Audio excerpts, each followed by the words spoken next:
aussi bête que ça, mais je m'organise. J'ai toujours un agenda sur moi où je note mes rendez-vous. Je fonctionne par couleur, moi. Donc tout ce qui est en rapport avec le blog, par exemple, ça sera en mauve. Tout ce qui est en rapport avec le livre, ce sera en rouge. Et tout ce qui est extra en rose, enfin peu importe. Et alors, je fonctionne par priorité. Donc tant que j'ai pas avancé pour le NIF, je ne fais pas le blog. Et ça me permet d'être concentrée et focus sur l'essentiel. J'ai essayé pendant la première année de blog. Ça a été quelque chose que j'ai fait non-stop. C'est-à-dire que chaque semaine, j'allais shooter un truc et j'écrivais systématiquement un article. Sauf que je me suis rendu compte que ça devenait quasiment impossible. Donc maintenant, je suis plus malheureusement à un rythme de un article par mois. Mais j'aimerais beaucoup y remédier. Mais c'est pas facile, hein, c'est pas facile de s'organiser pour publier en continu quand on a un à côté aussi important que sont les études, quoi. Pendant les examens, c'est no blog, c'est-à-dire je supprime ça de ma tête, ça n'existe plus et je suis focus uniquement sur les examens, sauf si j'ai au préalable écrit, shooté et que tout est prêt et il reste plus qu'à publier ou à poster n'importe quelle photo.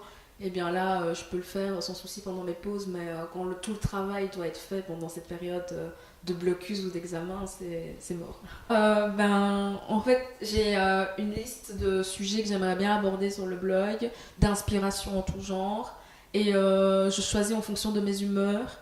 Et il reste plus qu'à trouver quelqu'un qui veut bien m'aider pour faire des photos Enfin, ce qui est bien avec un blog, c'est qu'on doit souvent l'illustrer, hein. On peut pas juste écrire que du texte parce que sinon les gens sont pas captivés, on va dire.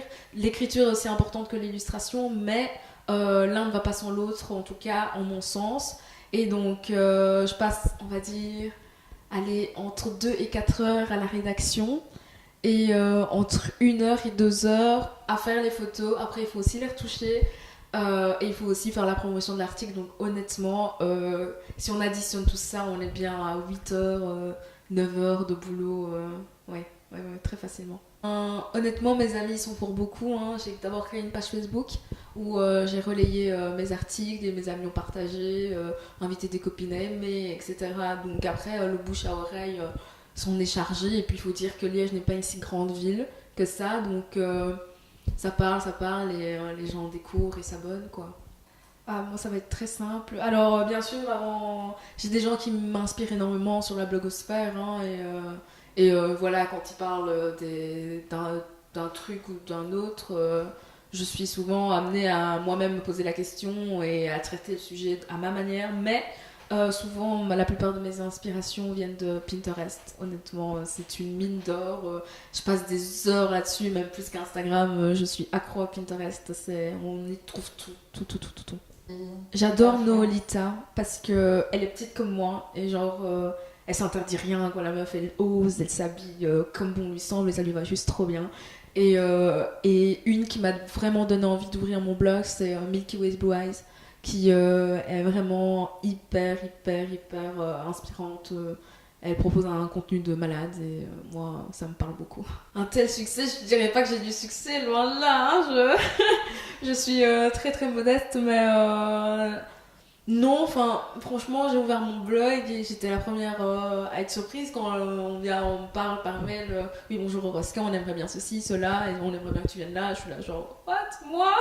Mais oui, non, c'est vraiment des chouettes expériences et peut-être que sans le blog, je l'aurais jamais vécu. Donc, moi, en plus, par rapport à mes études, c'est vraiment un plus, un gros plus sur le CV. Donc, tout ce qui est passage à la télé, parution dans des magazines, ça fait plaisir et c'est grâce au blog. Alors la mode, j'en parle de moins en moins. Enfin, je poste mes looks mais plus sur Instagram. J'en fais plus des articles comme avant où j'essaie d'ajouter une plus-value. Alors quand j'en parle, genre faire des sélections ou des trucs comme ça. Mais parler purement de mode, ça ne m'intéresse plus. La beauté, je m'en fais pas. Les voyages, oui, c'est vrai quelque chose que j'adore. Mais bon, budget d'étudiant, je voyage quand j'en ai l'occasion. Mais voilà, je te donne plus des tips pour voyager pour pas cher, etc. etc. Mais j'aimerais beaucoup plus me centrer sur le lifestyle, donc tout ce qui relève du mode de vie, des livres que j'ai lus, des expositions auxquelles j'ai assisté. Vraiment, j'ai envie de parler d'autre chose, quoi. Et ouais, non, je craque très souvent, donc on va dire par mois Minimum, franchement, quand je dépense pas, c'est 100 euros. Il ne faut pas avoir peur de montrer qui on est. Si t'aimes la musique, fais un blog sur tes artistes favoris. N'essaie pas de faire de la mode ou de la beauté parce que toutes les blogueuses à succès en font. Non, non, il faut trouver son identité, garder les pieds sur terre et ne pas se leurrer. C'est pas en ouvrant un blog qu'on devient une star, hein, loin de là. Alors, les gens peuvent me retrouver sur Instagram sous le pseudo Bustle Rush. Sur mon blog, bien évidemment, une fois que j'aurai recommencé à publier des articles. Sur ma page Facebook, Bustle Rush, donc voilà. Ou sur Pinterest pour voir mes inspirations aussi, Bustle Rush.